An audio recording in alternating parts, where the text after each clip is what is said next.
Bismillahirrahmanirrahim. Alhamdulillahirabbil alamin. Allahumma shalli wa sallim wa barik ala sayyidina Muhammadin wa ala alihi wa ashabihi wa tabi'ina lahum bi ihsan ila yaumiddin. Amma ba'du. Qala al-imam al-musannif rahimahullahu ta'ala wa adama naf'a bihi wa bi barakati ulumihi ini amin qala. Bagaimana sekarang? Mau jelasin ini dulu sebab syarat mani sahih sama batil. Mau jelasin dulu. Kita buat iya. Buat. Ya, pembahasan minggu yang lalu tentang masalah pembagian hukum syar'i ya. Bahwa hukum syar'i itu terbagi kepada dua. Ada namanya khitabut taklif, ada khitabul wad'i. Khitabut taklif itu adalah perangkat hukum yang berisikan ya perintah, larangan dan pilihan ya. Yang perintah dua, wajib dan sunnah. Yang larangan dua, haram dan makruh. Serta yang pilihan adalah mubah ya. Itu namanya hukum taklif. Jadi itu perangkat hukumnya. Ya, baru-barunya ada tolak, ada takhir gitu. Ya. Kemudian yang kedua namanya khitabul wad'i ya. Ya, juga disebutkan di sini ada 5, 3 di atas, 2 di bawah. Apa itu muatannya? Isinya sabab, syarat, mani', sahih dan batil ya. Nah, itu namanya khitabul wad'i ataupun ya teknis pelaksanaan daripada hukum atau khitabul wad'i, khitabul taklif ya. Jadi pelaksanaan dalam khitabut taklif diatur ya oleh khitabul wad'i. Jadi setiap satu daripada khitabut taklif, contohnya wajib ya, berisikan 5 khitabul wad'i. Ya, jadi wajib nanti ada sababnya, ada syaratnya, ada mani'nya, ya disebut sahih ataupun batil ya.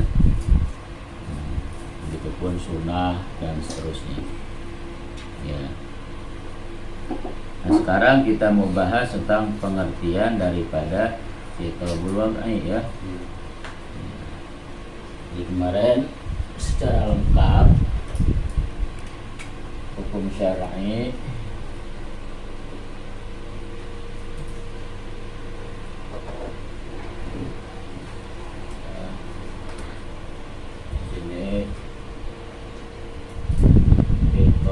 taklif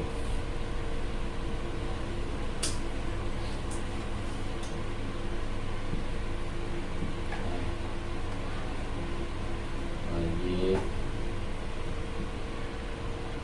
sunnah, haram, makruh, mubah.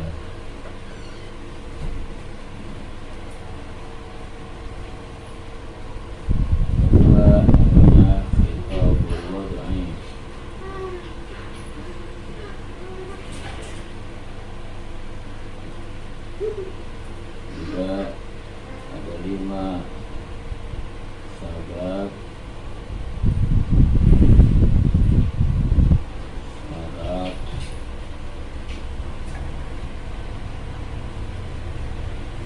mani',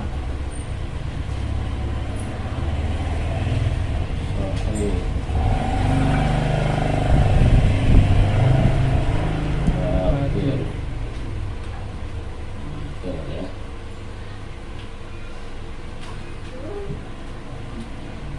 Ini perangkat hukumnya, ini petunjuk pelaksanaannya, teknis pelaksanaan. Jadi setiap satu dari khitabut taklif berisikan yang 5 ini, ya. Menjalani yang wajib, ya wajib ada sababnya, ada syaratnya, juga ada maniaknya, yang juga dikatakan sahih atau dikatakan batil.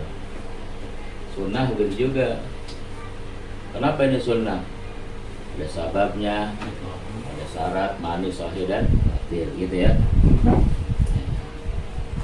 Sekarang kemarin udah kita bahas ini tentang pengertian wajib ya. Wajib, sunnah di situ ada di Kitabul Usman. Ya, ini itu didefinisikan pengertian tentang Kitabut Taklif. Wajib apa, sunnah, haram, makruh, mubah. Tinggal baca tuh. Ya. Nah, yang tidak dijelaskan di sini adalah yang ini, ya. Terutama yang 3 nih ya. Kalau yang 2 masih ada di bawah tuh. Sahih dan batil ada. Sabab, syarat, mani. Ya. Apa itu dimaksud dengan sabab? Nah, ini dia ya. Sabab itu katanya ya, kalau pengertian dengan bahasa Arabnya yalzamu min wujudihi al-wujudu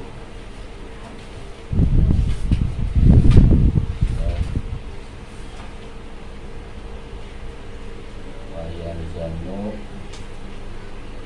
min adamihi al-adamu. Ini pengertian daripada sabab. Jadi sabab itu katanya mayalzamu, sesuatu yang pasti ya. Yalzam itu wajib, pasti ya. Min wujudihi, daripada adanya si sabab. Apa yang pasti ada? Al wujudu, adanya musabab. Jadi sabab timpalannya namanya musabab.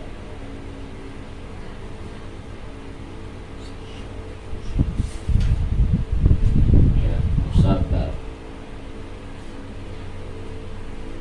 Ini sabab, ini musabab. Kalau syarat timpalannya masyrut gitu.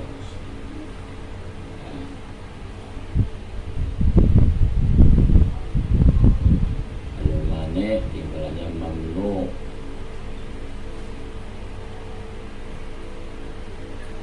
Ya. Musabab nih kalau bahasa Pak gampangnya mah ini bagian kerjaannya, munculnya perbuatan. Ya, gitu. Kalau sabab tandanya, kalau musabab perbuatannya gitu ya.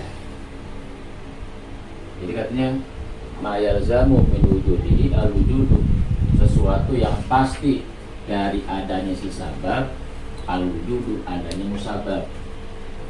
Jadi kalau sabab ada, musabab ada gitu. Ya. Dan wayalzamu min adamihi al-adamu, dan pasti dari ketiadaan sabab, musabab juga enggak ada gitu. Ini yang ini namanya musabab. Sabab nih wujud yang kedua. Yang ini sabab. Ini sabab. Ini musabab.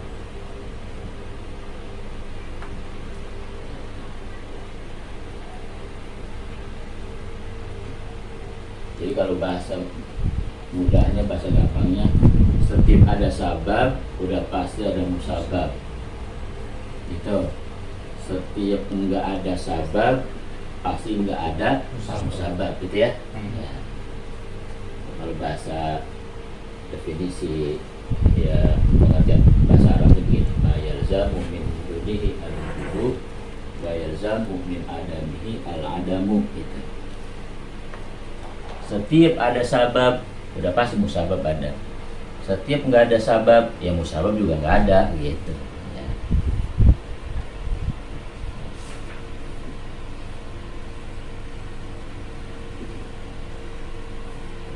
Dan sabab itu terbagi dua gitu. Nah, maksudnya ngaji usul fikih jangan apa-apa dah ya, supaya kita tahu gitu. Kemudian sabab bagi dua, ada sabab dengan fi'lul mukallaf,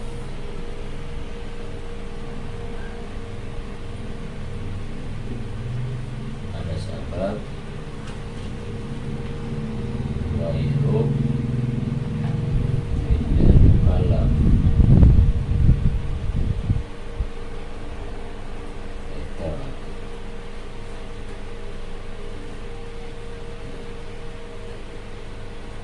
Jadi sabab itu sesuatu yang ketika dia ada maka musabab ada.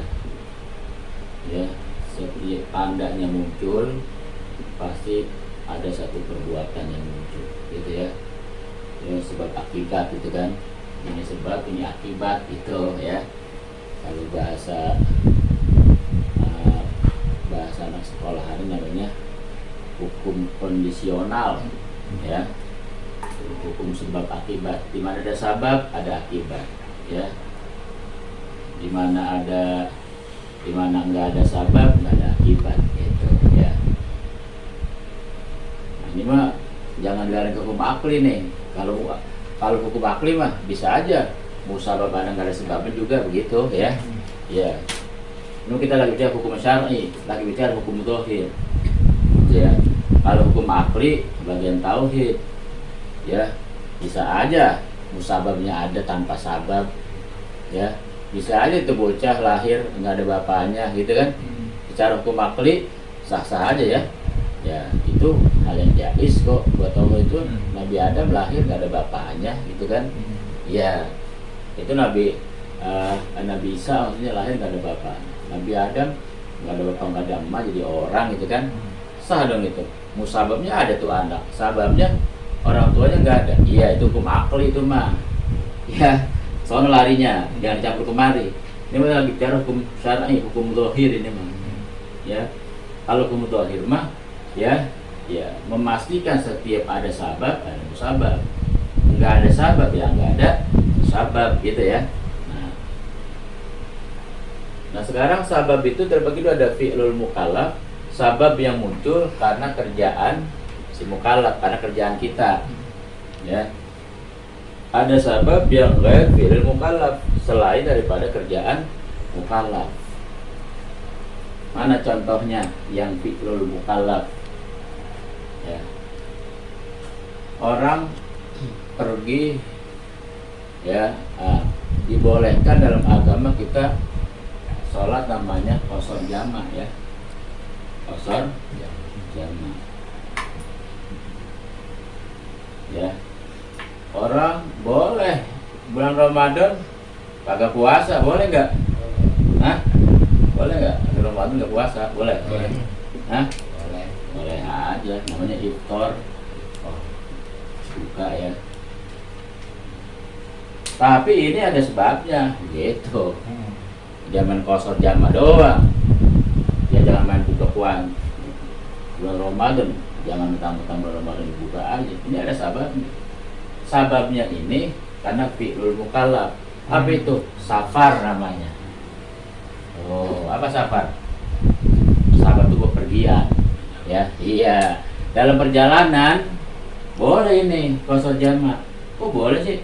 Sholat 4 rakaat jadi 2? Boleh. Masa sholat asar di waktu johor atau johor di waktu asar? Boleh, kenapa emang? Lah kok gitu? Ada sababnya. Kita tahu sababnya. Sababnya karena ente ngelakuin apa? Ente dalam perjalanan, safar namanya. Tuh ya. Jadi safar membolehkan qashar jama. Ini sabab namanya. Ini musabab. Gitu. Ya. Tapi Ramadan puasa wajib. Tahu-tahu makan. Ente nggak mau makan.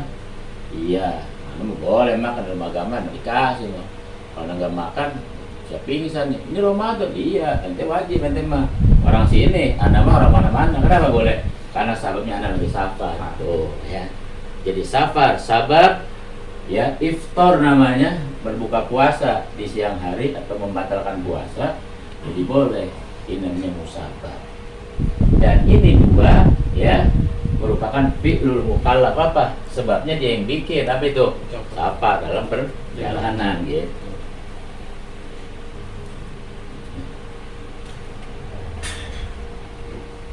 Orang boleh nggak tidur sama perempuan? Ali tidur sama perempuan boleh nggak, Li? Boleh, Ali mah. Boleh banget. Boleh digerebekan ya. Itu sama perempuan itu ada dua sebutan. Paling halal namanya jima, paling haram namanya zina gitu ya. Iya. Ada sebabnya, jangan boleh-boleh aja loh, Li. Boleh, jangan dulu. Ya, ini boleh. Ya. Apa itu? Bolehnya, Li? Bolehnya ente memperbuat. Apa itu? Namanya akad. Oh, akad. Kalau akad ada namanya jima, Li. Boleh nggak? Boleh. Boleh nggak tidur sama perempuan? Boleh, bebas bahkan mau ya apa kek gitu. Ya. Tapi ada sababnya. Tapi ente harus melakukan sabab itu apa? Akad namanya ya. Ini ada pisang nih, boleh nggak dimakan pisang? Boleh. Halal nggak pisang, Li? Hah? Halal nggak pisang tuh? Halal. Ya halal pisang ya. Ntar dulu jangan halal dulu gitu ya. Kalau pisang orang, di kebun orang, kita petik. Halal apa haram tuh? Haram. Jadi supaya halal gimana? Ada akad, apa akadnya? Jual beli. Oh ya. Termasuk apa itu? Jual belinya? Tamlik. Tamlik itu memiliki gitu ya.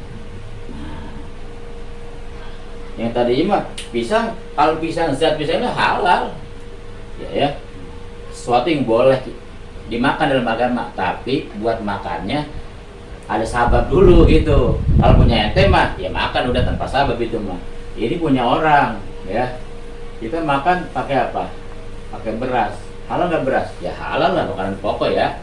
Cuman kalau ada di warung main raup aja, mau pulang boleh nggak tuh? Ya. Nah, siapa dulu? Ada akadnya, akad jual beli. Ini akad sabab namanya. Jima dan tamlik namanya musabah.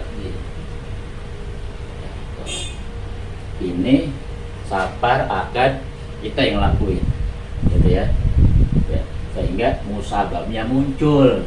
Apa musabab ini? Ya kalau sapar bisa kosor jama, sholat, boleh makan dalam perjalanan, lagi puasa sekalipun, ya. Kemudian akad gitu juga dengan sebab kita akad nikah, akdun nikah namanya ya. Gobil tuh nikah haha, jadi halal kita hubungan sama perempuan namanya jima, ya. Kita makan beras yang ada di warung, kita makan jadi halal, itu halal. Ya ada akad dulu, akad jual beli namanya tamlik, kepemilikan kita sekarang gitu, ya. Itu namanya sabab bifi'lil mukallaf. Ya. Itu makanya diatur ini semua nih. Ini kosor jama boleh enggak, ini halal apa haram ya. Bicara ini di sini nih, dia yang maju dulu, gitu. Ada sababnya enggak, gitu ya. Nanti sabab ada udah, ya. Diatur lagi yang kedua sama masyrut, ya. Cara pelaksanaan supaya tertib itu kehalalannya seperti apa ngerjain, gitu. Ya. Udah. Sekarang sabab ghair fi'il mukallaf yang bukan kerjaan kita, ya, yang di luar batas kemampuan kita, tapi menjadi sabab itu. Apa contohnya? Contoh yang ghair fi'il mukallaf seperti zawal. Dan darurat.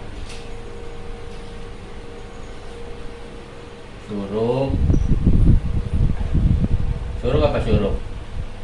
Terbit ya. Matahari nih, zawal. Bergelincir. Ghurub.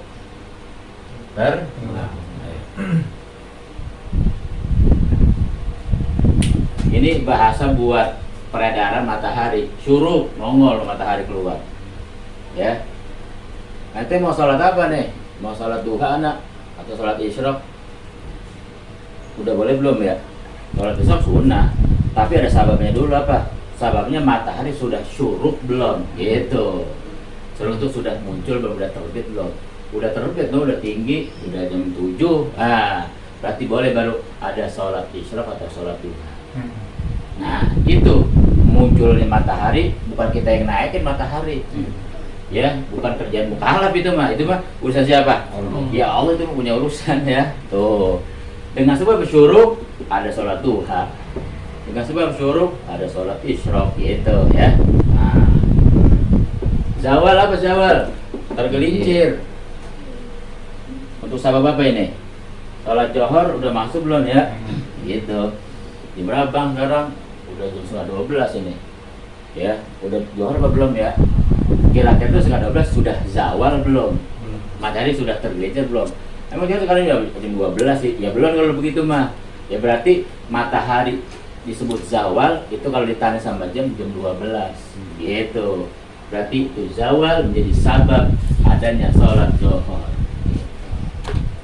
Ini zuhur misalnya ya, contoh-contohnya nih yang suruh duha gitu ya. Ini duha zuhur namanya musabab. Dia akan ada tuh.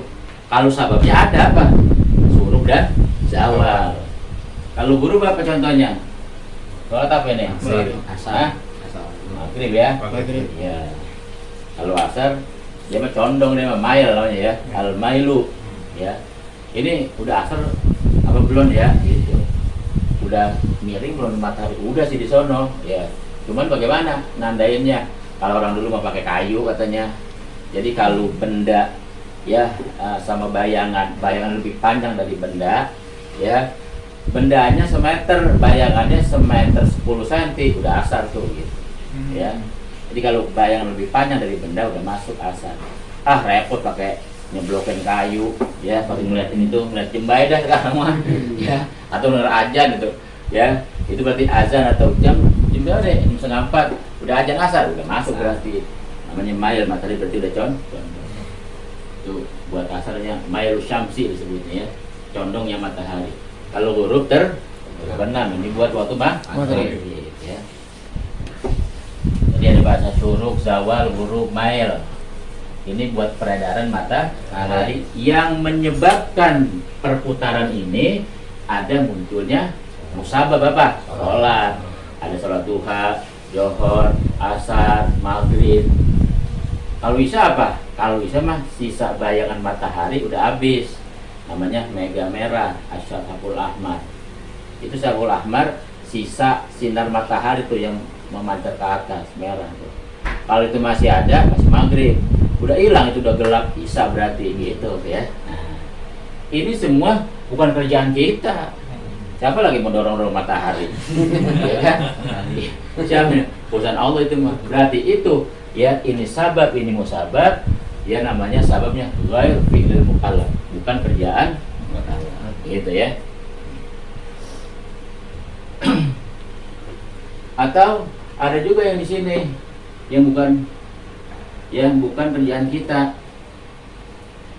Apa contohnya? Kalau tadi kan qasar jama ya, qasar jama sama iftar sebabnya karena kerjaan kita ya, safar. Tapi ada juga di sini bukan kerjaan kita. Kita nggak mau, tapi kita boleh ini. Sababnya mah ada di sini nih sebenarnya. Cuma bisa membolehkan ini. Contohnya apa sepertinya? Sakit. Nah, iya, marad, sakit. Gara-gara sakit, jadi boleh. Ya, tuh iftar nggak puasa boleh. Gitu ya, nggak puasa boleh. Ada sakit ini, Ramadan kira-kira kalau dipaksain puasa, aduh bisa nambah penyakit ini. Udah bang, makan baik gitu, dibatalin puasanya. Boleh bang, boleh. Emang kenapa? Ada sabab, kenapa? Marad. Emang marad diciptain dewek itu biar sakit lah gue, biar puasa gitu. Nah itu mah jadi dosa ya. Itu mah gak ada unsur kesengajaan. Itu berarti selain bukan kerjaan si mukallaf gitu, memang Allah tentuin. Jadi ini semua, nah, dua ini adalah menjadi sabab gitu ya. Ada tidaknya dia menyebabkan ada tidaknya musabab. Ini contoh-contohnya. Ya kalau jam 10 masih main johor boleh nggak? Nggak boleh dong. Jam 10 main johor rajin amat sih. Orang soleh juga nggak nih main johor jam 10 mah. Itu nggak boleh. Yang nggak ada sababnya. Makanya kalau ngaji tuh setiap ada sabab, ada musabab dong pasti. Namanya ada tergelincir matahari udah ada, udah pasti sholat zuhur udah masuk gitu. Kalau matahari belum zawal mah ya belum ada gitu. Ini mau sembahyang duha ya emang udah naik itu matahari udah syuruk belum sih, baru cahayanya doang tuh yang kelihatan ya belum, berarti duha ini nggak ada musabab, nggak ada. Kenapa? Sebab sababnya belum ada gitu ya. Makanya sini ya sesuatu yang pasti ya tuh ya udah pasti dengan adanya sabab adanya musabab. Mana contoh sabab seperti zawal misalnya, huruf, safar, akad, dia ada, musabab pasti ada apa? Berjamaah, iftar, jima, tamlik, masa sholat ya. Tuh gitu.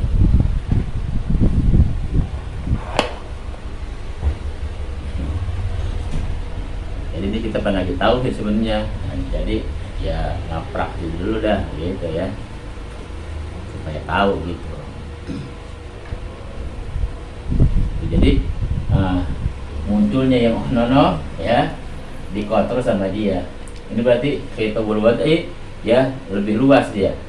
Dia jadi gini nih, khitabul wad'i ngontrol khitabut taklif. Khitabut taklif ngontrol perbuatan kita gitu. Ya. Jadi yang mau jadi sasaran mah bagaimana af'alul mukallafin gitu kan? Ya, af'alul mukallafin ini kerjaannya mukallaf. Ya. Ini nih kerjaan kita ya, zahir batin, ucapan dan perbuatan ya, ini dikontrol dengan khitabut taklif gitu ya. Tapi khitabut taklif juga ya dikontrol, dia bakal berlaku ya, bakal ada kalau ada ini khitabul wad'i. Sholat menjadi wajib buat si mukallaf gitu kan. Syaratnya ada sabab dulu gitu. Kata itu wad'i, entar dulu. Sholat memang wajib, tapi gue yang nentuin gitu. Ya, praktek pelaksanaan wajib enggaknya, cara-caranya gue yang ngatur. Kata sih kita boleh ada sabab enggak gitu. Ya, ntar sabab ada udah, ada syarat enggak? Ya, praktek pelaksananya lagi tuh. Ya. Kalau ini ya praktek secara waktu ya atau munculnya itu perbuatan, ini ngatur pelaksanaannya. Wah, kalau kita mau tahu ya, itu kerjaan kita, wah sama agama bener-bener dirinci ya sedetail-detailnya.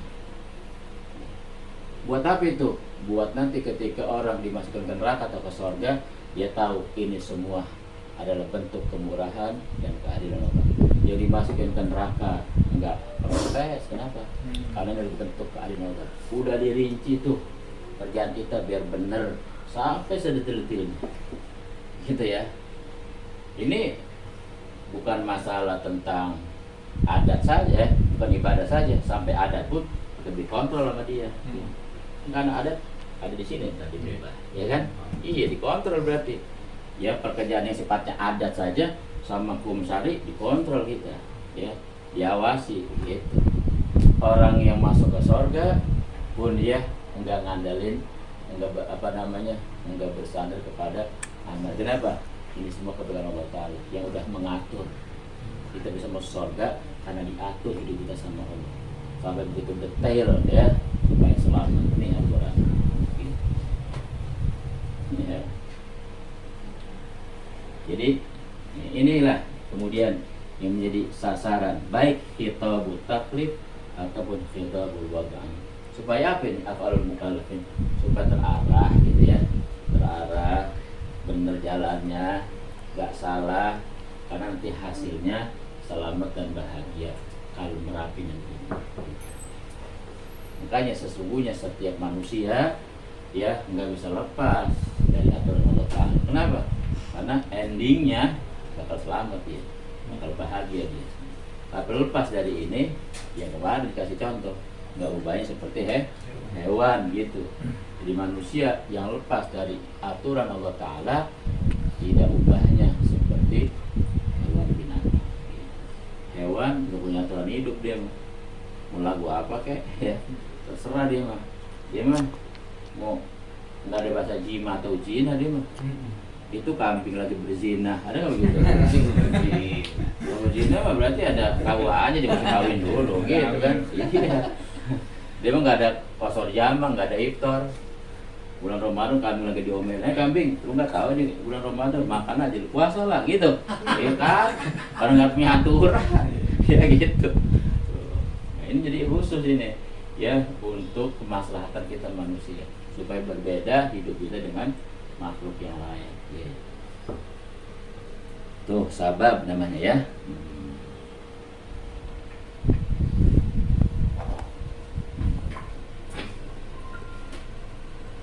Terus yang kedua sekarang syarat tuh ya. Apa syarat?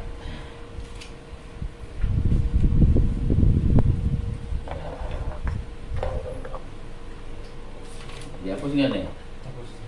Hapus ya? Bapak ya dihapus ya? Ntar yang kita ketinggalan bisa dilihat di YouTube ya. Silahkan komen, like, and ya. Ada YouTuber orang ngaji enak, ketinggalan juga. Ya, ada YouTube ini ada manfaat, ada mudarat juga sih.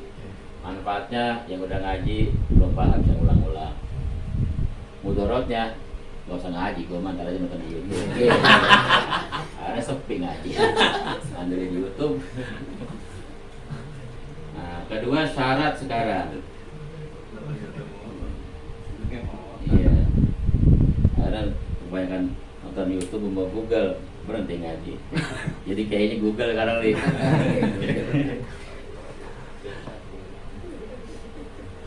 Ya kita boleh aja ngambil agama, belajar dari YouTube, di Google boleh, tapi bukan dijadikan pegangan gitu ya, buat tambahan pengetahuan. Silakan, tetap namanya agama, namanya ilmu agama itu harus bersanad.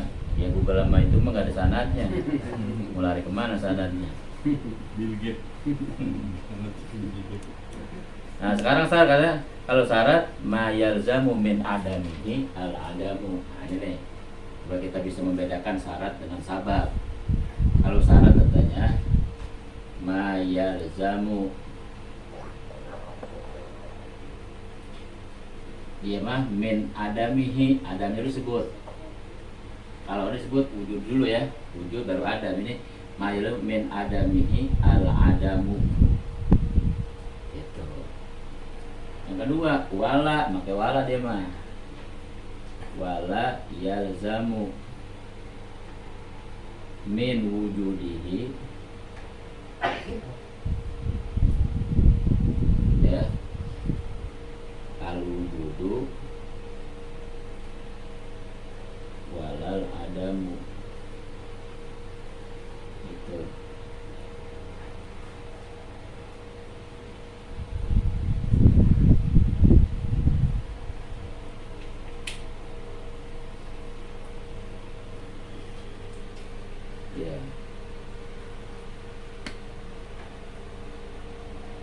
Kalau sabab lebih protek dia mah gitu.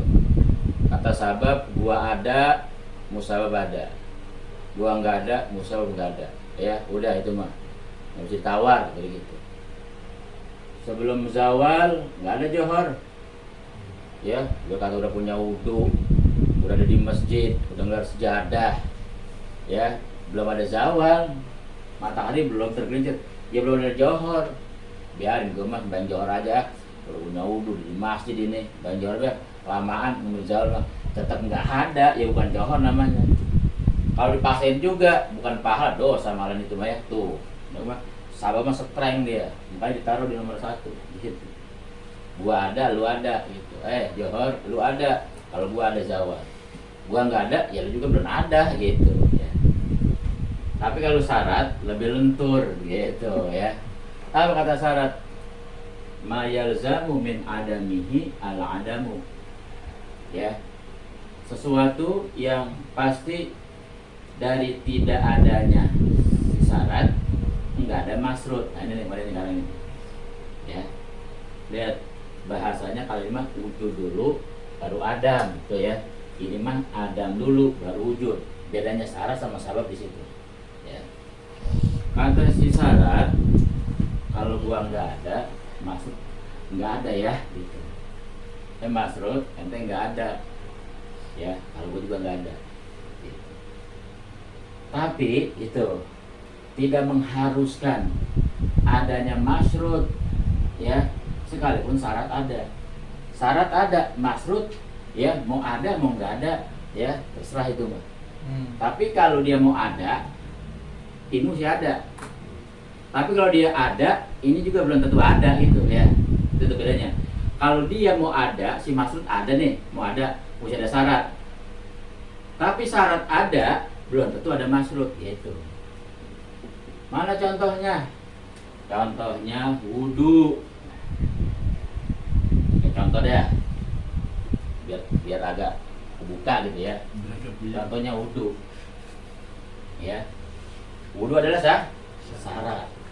Kata syarat, kalau wudu nggak ada, ya nggak ada sholat gitu. Ini maksud contohnya sholat. Ya, makanya suci dari hadas kecil dan hadas besar adalah syarat sahnya sholat itu ya, itu syarat. Ya, sholat mau ada sholat, iya, ya harus ada gua, ada syarat apa, ada wudu gitu. Ya. Jadi ini maksud sholat, yo, ini syarat wudu.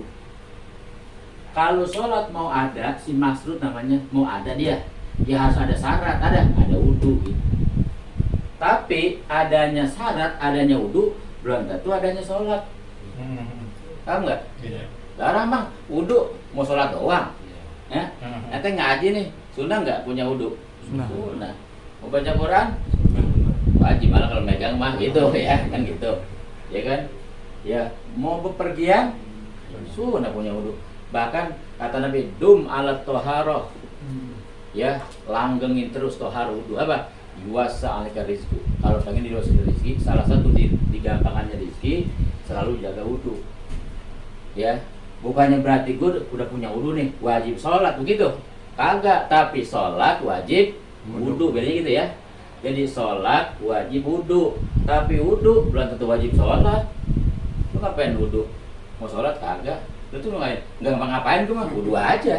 Diomelin nggak dia betul-betul? Nah, ya kagak, gitu tuh. Udah ya, tuh satu masuk gitu. Ya. Tapi kalau si wudu pengen ada, ya mesti ada wudu. Ya kalau sholat mau ada, mesti ada. Tapi kalau wudu ada, belum tentu ada sholat gitu. Karena wudu mah buat apa aja gitu ya. Orang mau tidur aja disuruh wudu kan gitu ya. Nah, gitu. Jadi dipahami seperti itu contohnya dan pemahaman ya, definisinya begitu Sarah.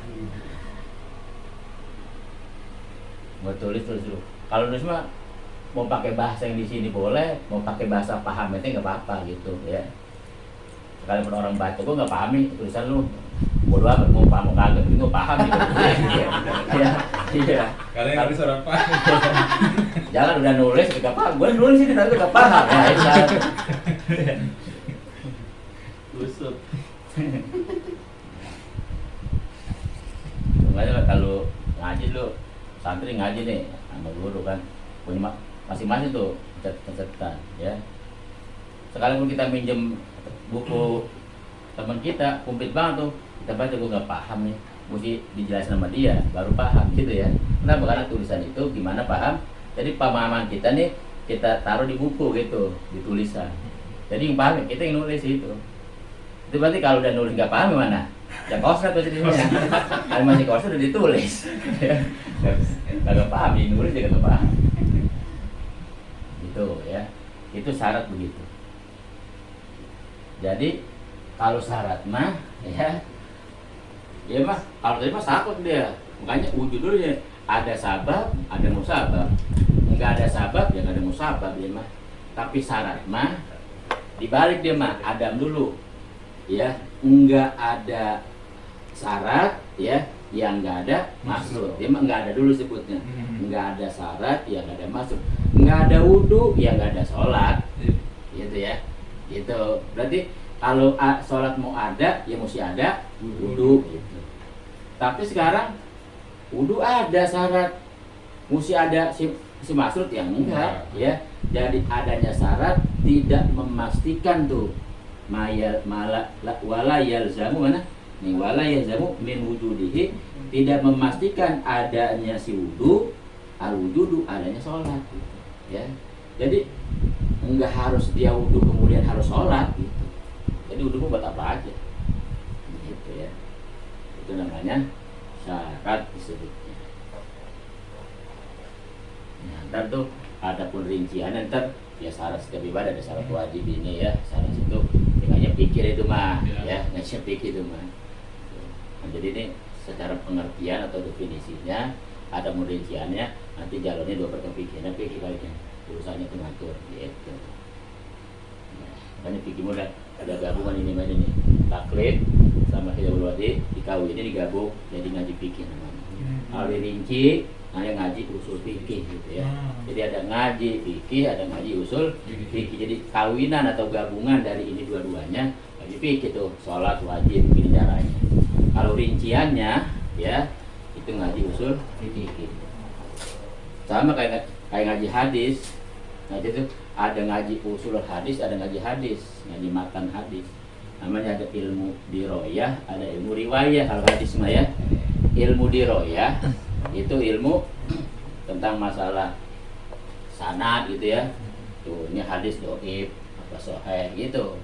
Ya, itu tuh bicara tentang perawinya, syarat-syarat jadi perawi musini itu namanya diroyah, namanya usulul hadis. Ada ngaji hadis kalau Rasulullah SAW innamal a'malu binniyat, namanya ngaji riwayat gitu. Jadi setiap ilmu tuh rapi dijaga ya. Jadi kerangka keilmuan dalam agama itu begitu rapi, jelas dan mendetail. Kenapa? Karena gitu loh, agama tuh sangat memperhatikan ya perkara-perkara yang sifatnya penting dalam kehidupan manusia. Apalagi menyangkut ilmu. Yang ilmu ini menjadi imamnya amal. Al ilmu imamul amal. Ilmunya mesti benar, mesti tahqiq, mesti pas supaya amalan juga benar jalan. Sebab kalau ilmunya remeng-remeng, apalagi ngaco, otomatis amal juga ngaco lagi gitu. Ya, makanya kerangka ilmu dalam agama begitu komplit, ya, begitu rapi, begitu detail. Kenapa? Karena ilmu ini menjadi imamnya si amal. Saya kata si amal akan benar. Kalau itu juga sebagai imam benar, ya. Kalau imam batal diikutin, hancur semua itu sholat makmum gitu. Makanya imam, ya, kalau batal jujur ya, lu batal, ya keluar pergi. Ani ganti ntar gitu. Jangan kawan batal, nggak tahu ini pulang. Ya, hancur semua itu ibadahnya. Gitu ibaratnya. Makanya setiap ilmu itu ada usulnya, ya, ada cabangnya. Kayak fikih ada usul fikih, ada fikih. Kalau usul fikih ngaji beginian nih, dibedah hukum satu-satu pengertiannya, ya, apa namanya, sasarannya kemana segala macam. Kalau fikih pasti ada matanya buat praktek. Ya, dua tuh ya syarat begitu. Terus apa? Yang ketiga, mane. Apa itu mane di sini? Ya, kalau mane lawanannya sekarang. Ya. Ya.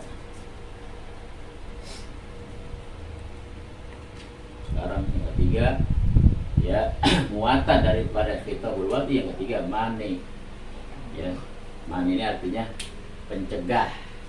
Ya, arti mane adalah pencegah ya, pencegah atau penghalang mane. Yang dicegah sebuah perbuatan namanya mamnu, yang terlarang dikerjain atau tercegah untuk dikerjain ya. Jadi dia penghalang atau pencegah, mane namanya.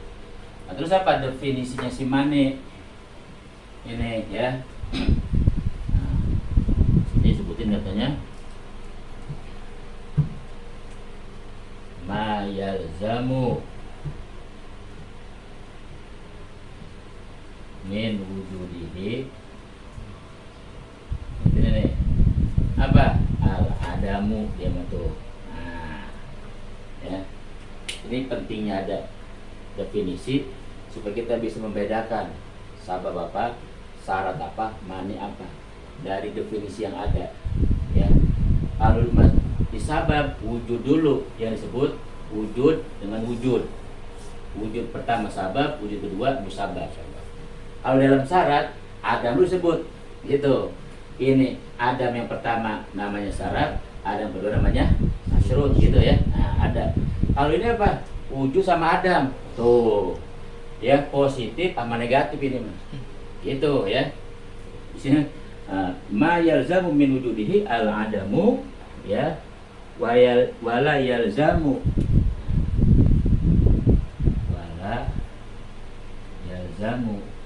min adamihi ya min adamihi al wujudu wala adam.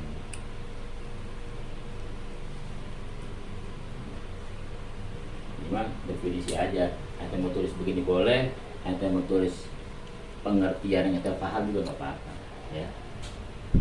Kalau tadi mah syarat, kalau pakai bahasa Arab mah ribet dah, udah gitu pada barisnya lagi.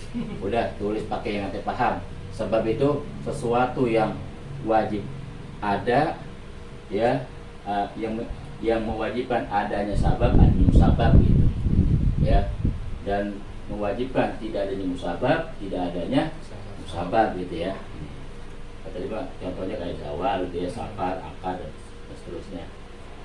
Kemudian yang syarat ya, sesuatu yang tidak adanya syarat, tidak adanya masrut gitu ya, tapi tidak harus adanya syarat, adanya masrut gitu misalnya. Ya sejati begitu boleh ya nulisnya. Nah sekarang si mani ya, al mani apa artinya? Ma yalzamu min wujudihi ala adamu, sesuatu yang pasti dari adanya si mani, ada tidak adanya mamnu ya gitu tuh. Adanya si mani dia ada nih ya, maka terjadi ini mamnu, jadi terlarang. Artinya mamnu nggak ada ya, ala adamu nggak ada dia. Contohnya mana? Contohnya nggak punya wudu ya, namanya hadas ya. Nah, kalau tadi makan dalam syarat contohnya wudu ya, di dalam mani contohnya hadas. Hadas itu bisa hadas kecil misalnya ya, seperti itu punya wudu, atau punya hadas besar seperti haid misalnya atau jima gitu ya. Gara-gara adanya si hadas tuh wujud namanya min wujudihi, adanya si hadas jadi al adamu, si sholat jadi mamnu alias ada apa? Nggak ada. Ini sholat di sini ya, ini hadas, ini sholat. Gara-gara si hadas ada tuh al wujudu ya, sholat al adam nggak ada gitu ya. Berarti si hadas itu adalah apa? Allah disebutnya mane gitu ya. Kalau dalam ini kan bahasa mani di dalam bahasa usul fikihnya, pada masuk ilmu fikihnya perkara yang membatalkan gitu dah ya. Perkara yang membatalkan sholat, satu hadas kecil gitu ya, dan seterusnya. Jadi mani itu disebut mani ya, di bahasa usul fikih nih gitu. Kalau di bahasa fikihnya apa? Kalau ngaji fikihnya mah bab mubtilatu sholah, bab perkara yang membatalkan sholat itu. Kalau yang membatalkan sholat mah ya berarti kalau dia ada ya sholat batal ya. Iya, kalau batal ya gak ada sholat gitu. Adam namanya gitu ya, gara-gara adanya si mani itu hadas contohnya ya. Tuh gitu. Buat apa nih ya ngaji ginian ya? Ngaji ginian sih kalau ngaji usul fikih itu hukumnya fardu kifayah. Kalau ngaji fikih hukumnya fardu ain gitu ya. Sama tuh. Jadi setiap ngaji ilmu usul-usul untuk usul hadis ya, itu fardu kifayah. Bahkan ngaji hadis mah semuanya fardu kifayah. Mau ngaji usulnya kayak, mau ngaji matan hadisnya kayak gitu. Kecuali orang-orang yang mau tabahur dalam ilmu syariat, ya penting ngaji hadis ya. Tapi ngaji fikih nih, ngaji beginian nih ya, sifatnya apa? Hukumnya fardu kifayah. Jadi sekampung, satu kampung mesti ada satu orang mah yang ngaji beginian. Ya. Makanya kalau di kampung ada tukang ngaji, orang kampung mesti girang. Bahkan orang kampung tanya, "Tolong lu kalau ngaji wajib tiap hari ngaji?" Ya, iya. Punya ongkos kagak? Enggak punya ongkos. Wajib orang kampung patungan buat ngongkosin dia. Yang kenapa? Karena dia udah nalangin satu ibadah yang kalau dia nggak kerjain kita dosa semua di sekampung. Apa itu? Ngaji ilmu yang hukumnya fardu kifayah. Tuh, ngaji ilmu alat. Mesti ada sekampung orang ngaji nahwu soroh, ngaji balaghah, ngaji mantik gitu ya. Makanya ente ambil kerjaan satu ibadah yang orang kampung nggak kerjain, ente jalanin. Itu pahalanya luar biasa. Ya Allah, saya nalangin orang kampung supaya nggak dosa nih. Dan saya ngaji, buat ngaji ilmu yang punya fardu kifayah. Gitu. Orang kampung lagi tidur ngorok, dia aturan ditulis dosa, sama malaikat nggak jadi, gara-gara di kampungnya ada orang yang nalangin kerjaan dia. Apa itu? Ibadah yang hukumnya fardu kifayah. Ya, makanya kita kalau berbuat nggak baik sama ulama, itu dosanya luar biasa gitu ya, bisa kualat. Gara-gara itu tuh, lu nggak tahu sih dia punya jasa. Lu lagi tidur ngorok, bukan cuma dosa yang ditalangin gara-gara dia ngerjain fardu kifayah, orang kampung nggak kena dosa tuh, nggak kena imbas dosa. Bahkan orang kampung lagi tidur, rekening pahalanya dikirimin pahala sama dia, gitu ya. Apa contohnya? Itu katanya kalau ada orang baca kalimat la ilaha illallah, dia punya dosa besar sebanyak 4.000. Buat apa itu Rasulullah? Kalau orang itu baca kalimat tersebut ya menghapus 4.000 dosa besar, sedangkan dia nggak punya dosa besar sebanyak itu. Kata Nabi, buat keluarganya. Kalau keluarga juga nggak punya, buat orang kampungnya, buat tetangga. Nama tetangga itu 40 rumah, depan, belakang, kiri, kanan gitu kan. Itu nyata alias orang kampung. Jadi orang kampung yang punya dosa besar kehapus gara-gara dia tuh. Lagi malam lagi tahajud, lagi wirid, lagi ibadah, pahalanya masuk ke rekening orang-orang kampung. Gitu. Contohnya kayak Abi Jimiati ya, tiap hari puasa tiap hari. Dia mah dalam setahun cuma 5 hari doang nggak puasa. Itu pun mentang-mentang nggak puasa, makan sekenyang-kenyangnya kagak. Ya, cuma sekedar ngilangin supaya nggak dosa aja gitu, takut dianggap puasa, jadi dia batalin, dia minum apa. Selain 5 hari ini dia puasa semua. Tahu tiap hari puasa. Ya, buat apa puasa tiap hari itu? Iya, puasa nih setahun puasa sunnah tiap hari, cuma 5 hari doang, karena itu pun diharamkan puasa. Idul Fitri, Idul Adha sama hari Tasyrik ya. Selainnya puasa. Buat apa? Puasa sunnah pertama, ya buat simpenan diri dewek dah. Buat pahalanya buat diri sendiri. Yang kedua, ya buat santri, ya buat keluarga sama buat santri. Puasa yang ketiga, buat orang kampung. Orang kampung dia kasihan tuh, orang kampung tuh kita lihat orang kampung anak mah tiap hari ke sawah, sawah di Batunya pada macul, yang dagang, yang kerja, capek boro-boro bikin puasa sunnah. Kalau kan lagi macul sambil puasa, atau pingsan, bokor, ya kan? Jadi dia talang itu bagaimana supaya rekening ibadah puasa sunnah orang kampung bisa masuk dari kerjaan itu, dikirimin pinian bagian pahala. sebenarnya amalan kita bisa dihadiahi buat orang. Ya. Tuh. Jadi kasihan orang-orang kampung yang ada kerjaan fardu kifayah, kalau mau dikerjain dosa sekampung, saya yang kerjain dah, saya yang talangin gitu. Makanya kita ngaji ini ya, ada satu ilmu yang hukumnya fardu kifayah. Gara-gara kita ngaji, orang kampung ketalangan, nggak dapat dosa. Kalau bisa ambil kerjaan kayak begitu tuh, ya, yang orang jarang ngeh. Orang di kampung kadang-kadang yang fardu ain aja, yang kewajiban pribadi dia nggak dijalanin, apalagi yang fardu kifayah, karena juga kagak dia apaan gitu kan. Ilmu fikih itu fardu ain, setiap orang wajib ngaji fikih. Apa? Karena buat mengesahkan ibadahnya kan, gitu. Tapi ngaji usul fikih fardu kifayah. Siapa yang ngambil nih? Ini kalau nggak ada yang ngambil nih sekampung dosa. Gue yang ngambil dah. Cari guru buat ngaji usul fikih supaya orang kampung nggak kena dosa. Begitu. Tuh, kalau kerjaan wali selalu begitu. Makanya kenapa ulama deprok ngajar terus? Sebenarnya ada ilmu yang lagi nalangin orang kampung. Orang kampung nggak tahu dia. Ya, malah suruh saya itu kiai ya ngajar doang, padahal itu punya mobil, punya rumah. Biar tuyul jangan-jangan. Gitu malah. Ya, udah ditalangin ya tuh orang baik pada kualat begitu.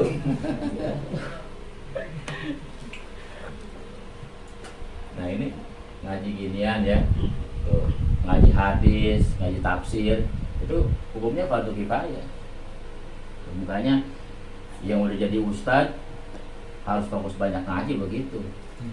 Ya, ustad ngaji mulu, ya kan udah jadi ustad masih ngaji terus, ya, ya biarin. Gua sebab bukan buat gua doang ini, gua ngaji di luar, ngaji ilmu yang buat jagain orang kampung supaya nggak kena dosa, ya, dari fardu kifayah. Jadi kampung itu mesti ada begitu ya, Masya Allah. Kayak begini nih, dalam sekampung mesti ada yang berjamaah, ya, setiap sholat 5 waktu kan. Sebagian para ulama seperti Imam Rafi'i bahwa sholat jamaah itu hukumnya fardu kifayah gitu ya, fardu kifayah. Itu berarti kalau fardu kifayah sholat jamaah sekampung nggak ada yang berjamaah, hukumnya dosa semua gitu. Maka ketika ada sholat berjamaah, di samping untuk menjalankan sunnah, niatin buat menjadi fardu kifayah agar orang kampung yang nggak sholat jamaah nggak kebagian dosa gitu. Ya. Makanya kalau mau cepat jadi wali, cari kerjaan-kerjaan yang fardu kifayah. Ente terjun di situ masuk. Kalian fardu ain mah itu mah nggak usah dibahas, itu mah ya kewajiban setiap individu ya. Itu nggak usah dibahas, itu mah kewajiban pokok yang fardu ain mah. Ngaji fikih, ngaji tauhid gitu ya. Tapi ente ambil ibadah yang punya fardu kifayah. Tuh, yang ente niat tolongnya itu luar biasa Pak. Gitu. Itu yang jarang orang ambil begitu tuh ya. Nah, sebab orang di kampung nih yang fardu ain aja dia nggak tahu kadang-kadang ya. Ilmu fardu ain yang benar wajib untuk dia cari buat dirinya nggak paham, nggak tahu kadang-kadang. Ibadah yang fardu ain nggak ngerti kadang-kadang dia. Apalagi fardu kifayah mah gitu ya. Jadi kita yang ngaji ambil bagian-bagian seperti itu. Jadi ada andil tuh buat nyelamatin umat Nabi Muhammad supaya nggak kena dosa. Ya, jadi ustad udah orang paling cium tangan berhenti ngaji. Dia nggak tahu tuh bahwa berarti kalau ustad yang nggak mau ngaji lagi nggak paham ilmu yang fardu kifayah. Kasihan ustad, lo jadi ustad juga jadi dosa juga. Ya, sekampung lagi atau orang kampung mah kali nggak paham dia mau wajar ya gitu. Pas jadi ustad mesti lebih rajin ngajinya, maunya begitu. Kenapa? Ya Allah, saya mau cari ilmu yang fardu kifayah nih, biarin saya yang jalanin dah supaya orang kamu ya nggak kebagian imbas dosanya begitu. Baru top kalau begitu tuh ya. Dah ya, itu apa tadi ya, sabab, syarat dan aneh gitu ya. Nah, jadi kalau sabab tadi itu ma yalzamu min wujudihi al-wujudu wa yalzamu min adamihi al-adamu. Jadi kalau bahasa sabab mah tidak ada pakai la dia mah. Ya, yalzamu semua. gua ada, lu ada, gitu. Gua nggak ada, lu juga nggak ada. Tukang selalu saklek dia, protek dia. Tapi kalau si syarat lebih lentur lagi apa? Kata syarat kalau ente mau ada, Mas Rud, mesti ada saya ya. Ente sholat mau ada, ya mesti ada saya wudu gitu. Tapi adanya saya nggak memastikan ente harus ada gitu. Ente nggak ada, nggak apa-apa. Saya ada nih wudu, nggak harus ada sholat gitu ya. Ya karena wudu bukan hanya untuk sholat, kata satu itu lebih lentur lah dia. Kalau mani, ya mani mah lawanannya ya. Kata mani, kalau gua nggak ada, lu bubar kan? Kalau gua ada, bubar lu semua, gitu, ya kan? Kata si Hadas, ya, gua ada, bubar semua, sholat, lari, ya, megang Quran kabur, gitu dah, ya tawaf, ya, ngibrit, gitu. Gara-gara dia nih, ini bubar, gitu tuh, al-adab ya. Adanya si mani, maka tidak ada, ya, ibadah nggak ada sholat. Adanya hadas, adanya ya tidak adanya sholat mamnunya. Jadi sholat ini mamnu, terlarang. Ya. Tapi wala yalzamu min adamihi, ya, dan tidak memastikan ya ketiadanya si mani ya mesti ada sholat apa enggak ada. Ya, sekarang lagi nggak punya hadas saya mani. Ya. Punya hadas besar tadi tapi sekarang udah mandi gitu kan. Kalau begitu mesti ada sholat, ya enggak juga gitu. Ya, jadi tidak memastikan tidak adanya si hadas, ya kemudian adanya sholat, enggak juga gitu. Memang hadas mah enggak ada, enggak punya hadas kecil, enggak punya hadas besar. Apa wajib adanya sholat langsung? Ya enggak juga gitu. Ya. Itu mah nanti dilihat faktor yang lain gitu ya. Tuh, sebab syarat mani. Kemudian soheh, ya, kalau soheh mah udah ada di sini. Ya, kita lihat tuh ya. Jadi yang 3 disebutin sama Habib Usman di atas karena memang tidak mau didefinisikan secara rinci begini. Ya, udah pokoknya namanya Kitabul Wadi ada 3 sabab, syarat, mani, udah gitu aja. Ya, yang 3 mah enggak dijelaskan secara definisi ini. Tapi yang 2-nya apa itu? Sahih sama batil dijelasin tuh. Lihat, sahih artinya apa?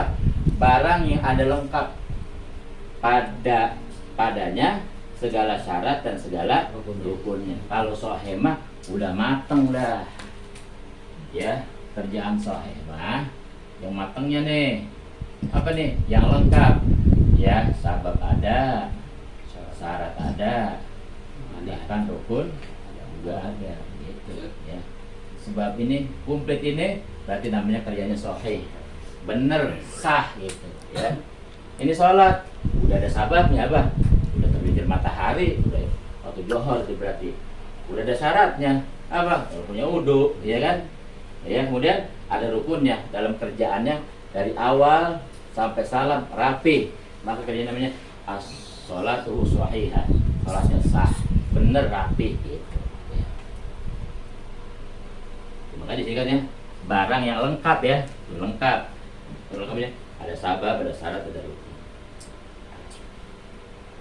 Batil apa? Artinya batil barang yang kurang syarat ya. Tuh, kurang syarat ya. Kemudian apa? Atau kurang rukun, yaitu lawanan sahih, 2 adanya. Jadi kalau mani ya lawanan sahih dia. Kalau mani mah kurang deh. Dia apa namanya? Batil maksudnya mani. Batil ya, ini lawanan sahih ya. Lawanan sahih. Kalau sahih melengkap, kalau ini ada yang kurang gitu. Nah, disebut batil karena kemasukan ini nih. Mana? Mani. Jadi ketika si mani turut campur dalam sebuah kerjaan, barang tuh sebuah kerjaan ya, sholat mau apa segala macam. Dia masuk di situ bubar tuh, makanya ya bubar ya. Jadi nggak jadi, makanya sebutnya batil. Karena kurang. Berarti kalau kurang kemasukan ini. Kalau yang sahih mah ini nggak ada dia. Adanya ini doang 2. Atau ditambah dalam segi kerjaan nanti ada rukun gitu ya. Lengkap berarti baru sahih. Jadi makanya ini komplit namanya sahih, ini kurang kemasukan si mani namanya batil.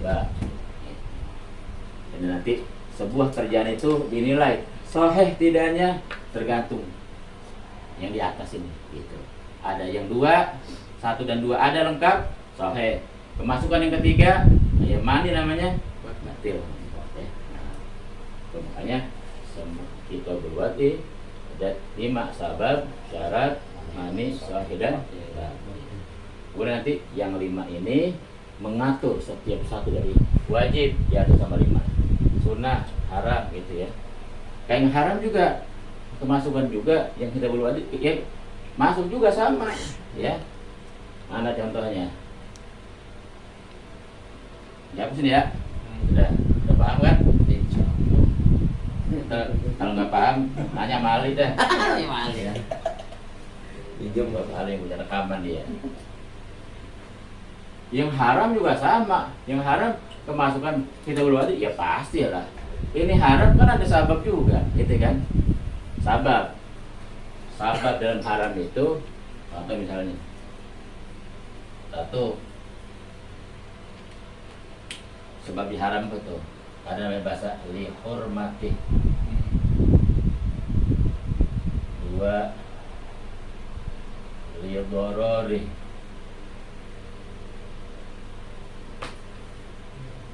3 linajasati.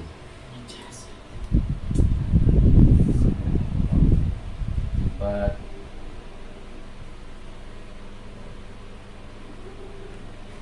paling menjijikan ya, lidorori. Yang keempatnya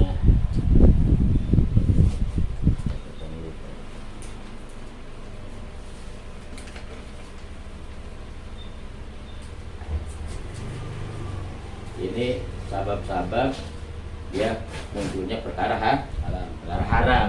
Jadi perkara yang haram pun ya mesti ada sababnya gitu ya. Jangan langsung haram aja. Ya. Dalam agama pun disebutkan sabab-sabab keharamannya. Sabab-sabab keharaman itu ada 4 perkara ya. 1 karena apa? Karena apa? Dihormati, karena dihormati. Contohnya apa? Contohnya boleh nggak makan bangkai manusia? Hah? Listrik dari ya.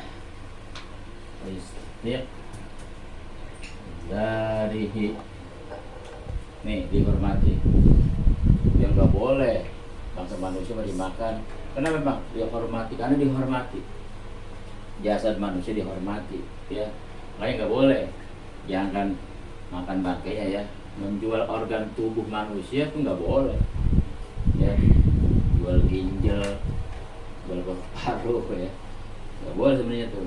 Ya, kenapa? Dihormati. Sebab tubuh manusia fisiknya, zahir batin, organ tubuhnya semua itu dihormati. Laqad khalaqnal insana fi ahsani taqwim. Makanya hatta orang kafir ya, kita punya tetangga di non muslim meninggal, dewekan lagi hidup sebatang kara, kita punya saudara lalu meninggal, ya tetangga kita meninggal loh, tapi bukan orang Islam gimana ya, biarin aja udah, jadi bangke busuk udah biarin situ gitu, nggak boleh, gimana urusin. Kalau kita muslim sama-sama muslim, kewajibannya ada 4. 1 apa? Mandiin, ngapain, ngalatin, kubur 4 ya. Tapi ada non muslim tetangga meninggal, nggak ada saudaranya, itu cuma sebatang kara, dewekan gimana? Kita wajib ngurusin. Berapa? 4-4-nya? Agak. Semasa dibawa ke masjid disolatin. Gitu. Jadi kewajiban cuma 2. Ya. Ini yang pertama apa?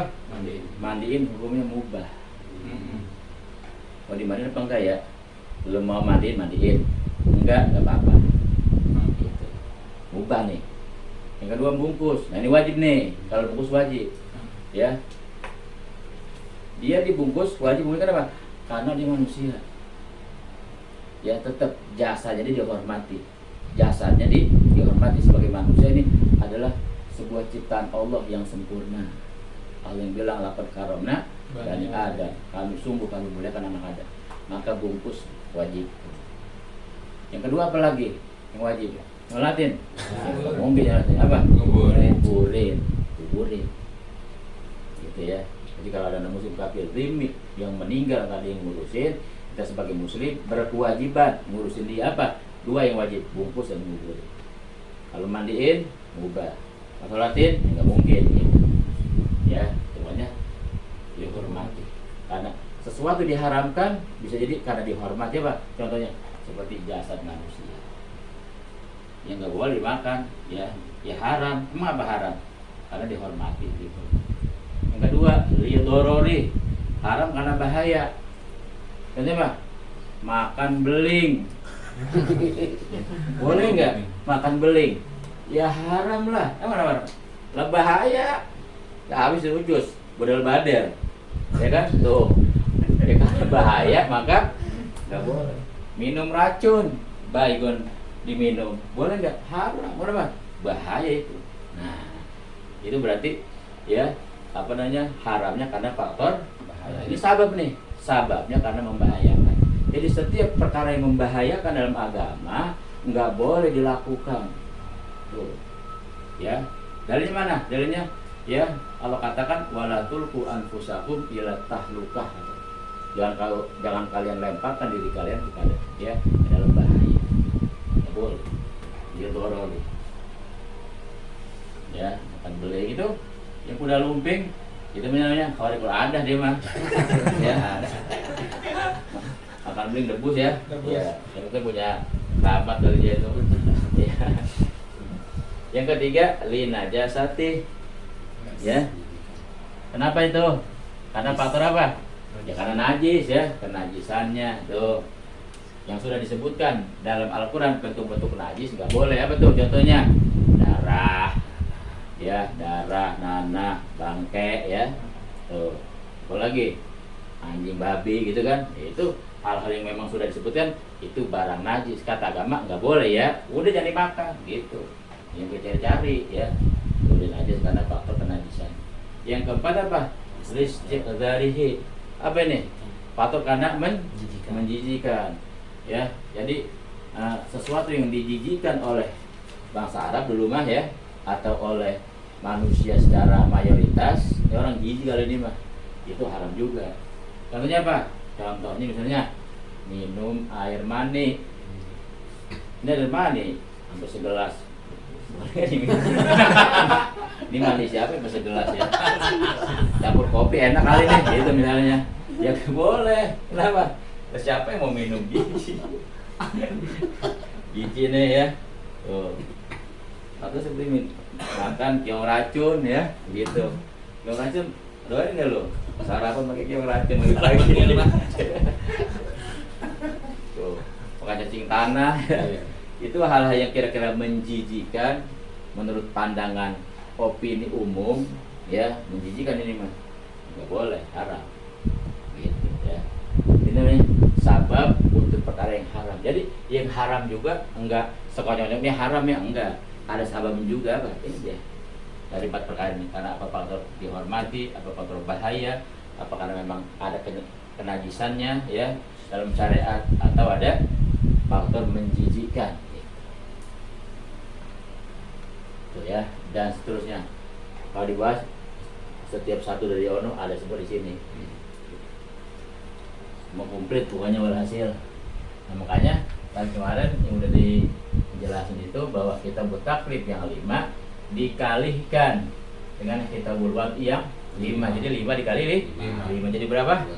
25. Itulah 25 hukum secara lengkap yang masuk kategori hukum syar'i. Tuh begitu.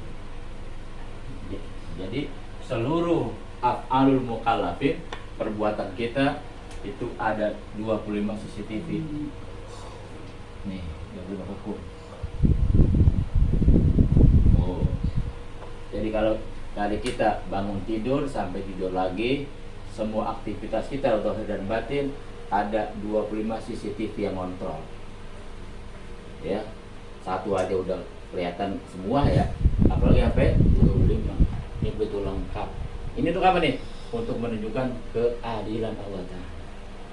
Di ente masuk neraka, maaf ya, ini bukan kezaliman Allah Ta'ala, tapi keadilan Allah Ta'ala. Allah sudah begitu adil menjelaskan, memberikan hukum tatanan kehidupan secara lengkap.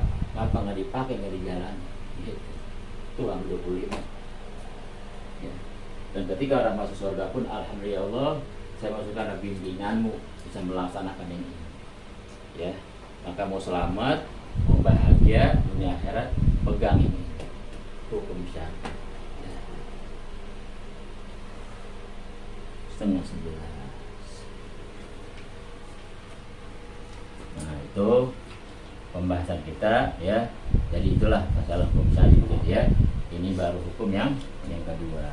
Jadi kemarin hukum akli sudah kita bahas ya, plus muatannya. Nah, malam ini kita bahas hukum syar'i ya. Nanti masih ada satu lagi apa? Hukum adi. Ya.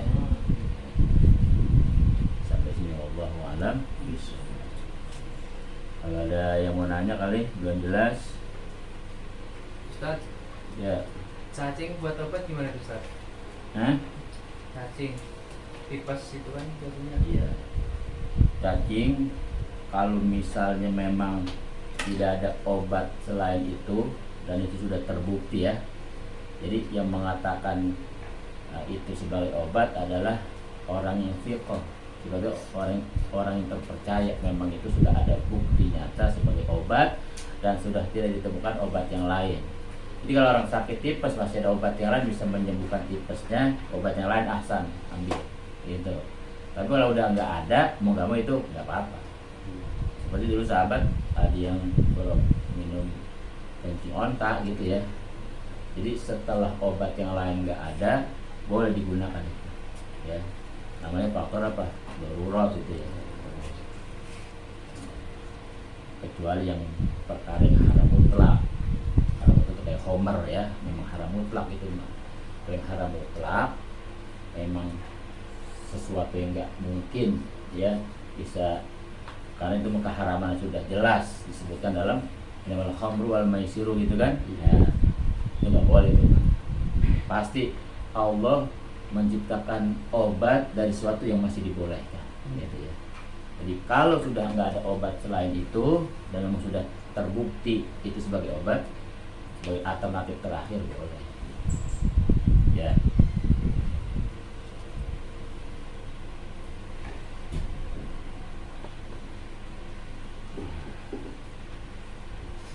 Udah ya, sampai sini dulu pengajian kita.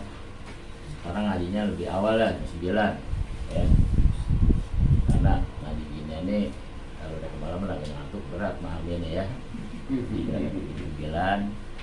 Jadi Anda datang jam 8:30, ngopi dulu, masuk segelas mah biar seger gitu, baru ngaji. Ntar habis ngaji ngopi lagi. Jadi ngopi lokal ya.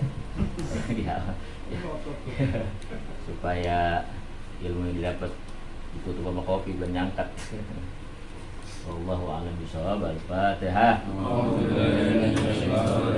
Bismillahirrahmanirrahim. Alhamdulillahirabbil alamin. Arrahmanir rahim. Maliki yaumiddin. Iyyaka na'budu wa iyyaka nasta'in. Ihdinas siratal mustaqim.